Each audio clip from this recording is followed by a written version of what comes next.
પ્રધાનમંત્રી નરેન્દ્ર મોદી જ્યારે ગુજરાતના મુખ્યમંત્રી હતા ને ત્યારે તેમણે ગુજરાતમાં પ્રવાસન વધે, લોકો ગુજરાતમાં જોવા માટે આવે, ગુજરાતને જોવા માટે એના માટે ઘણા બધા કામ કર્યા હતા અને એ અભૂતપૂર્વ છે.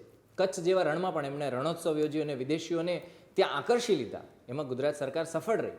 ત્યારે હવે જાહેરાત એવી કરવામાં આવી છે કે સ્વામિનારાયણ સંપ્રદાયના પ્રમુખ સ્વામી મહારાજ છે, એમનો જ્યાં જન્મ થયો હતો એ ચાણસદને પ્રવાસન સ્થળ તરીકે વિકસાવવામાં આવશે, જેથી દેશ વિદેશમાં જેટલા પણ હરિભક્તો છે એ ત્યાં દર્શન માટે આવી શકે.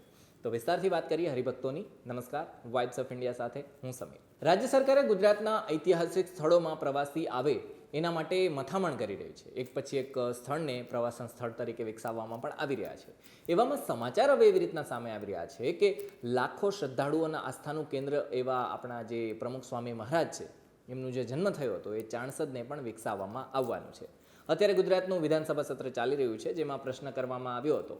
તેમાં જવાબ એવી રીતના આપવામાં આવ્યો હતો, ગુજરાત સરકારે એવી રીતના જવાબ આપ્યો હતો કે ચાણસદને વિકસાવવા માટે 2 વર્ષમાં 10 કરોડ રૂપિયાની રકમ છે એ ફાળવવામાં આવી છે, જેથી ત્યાં પ્રવાસીઓ આવી શકે, વિકસાવાઈ શકે.